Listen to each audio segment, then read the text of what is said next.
Ang problema lang kasi sa inyo sa immigration, the way you ask the questions yung kabastusan. Kuminsan tama yung pag-offload nyo Kasi hindi sana mangyari itong sumbong tulad ni M number 8, number 10, number 12. Ito yung sinasabi ko, kung meron yung know your customer, dapat meron yung know your employer. Sana, especially sa mga uh, therapist or entertainer, pinupuntahan yung place of work, iniimbestigahan. Halimbawa, therapist, spa. Meron ba talagang spa? Ganun dapat ang ginagawa ng ating gobyerno doon sa bansa na kung saan sila madideploy, which I don't think you guys are doing it. Kaya nga, pag merong nakita kayong application o job order na therapist at entertainer, dapat medyo red flag muna yon.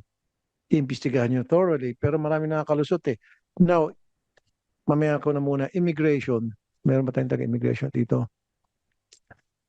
Um, Dati-rati, sobrang gigil ko sa immigration kapag kayo po ay nag-offload.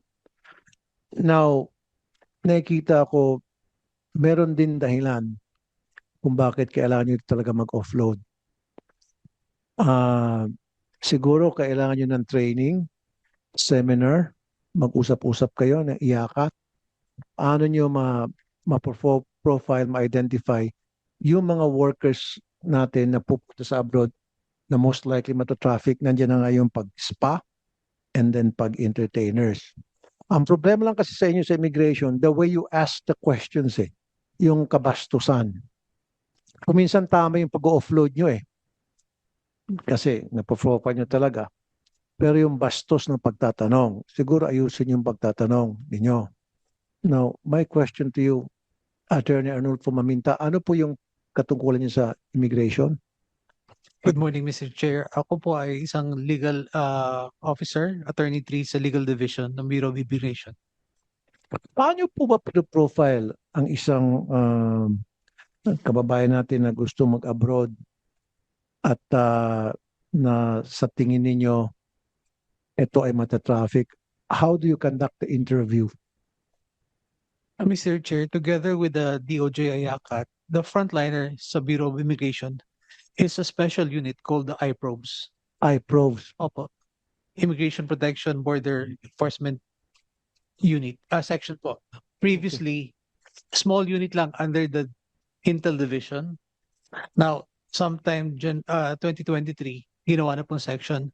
Especially designed for, ang purpose is to identify possible po human trafficking victims. Possible pa lang po to kasi hindi pa talaga biktima at this point in time. Kaya nga, paano niyo po nalalaman na ito ay possible victim ng human trafficking pagdating po sa booth sa interview sa immigration?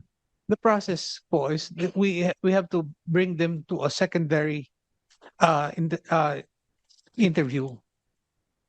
And pagka po kumpleto, just like what we saw earlier, pag kumpleto po ang records, kumpleto ang visa, kumpleto ang papers from the DMW and wala talaga pong legal basis or moral basis ang isang immigration officer to hold the departure. Otherwise, magkakaproblema po talaga.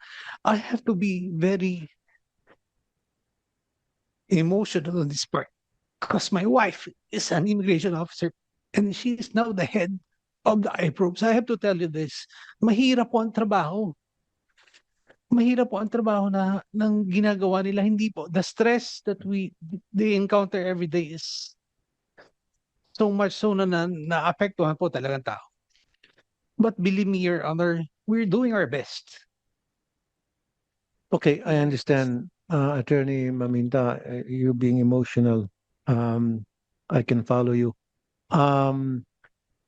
Dito sa tatlo, hindi mo talaga dapat i-offload yan dahil kumpleto sa papeles, may visa, dumaan sila sa butas ng karayom, ika nga dahil na-interview sila ng Malaysian Embassy, tapos may mga dokumento sila magpapatunay na meron talaga silang work pagdating doon.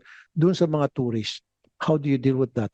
Na pagdating ng ibang bansa, wala naman talaga pala silang trabaho, ginamit lang nila yung tourist visa, pero may nag-antay sa kanilang trabaho doon at sila ay magiging biktima ng trafficking.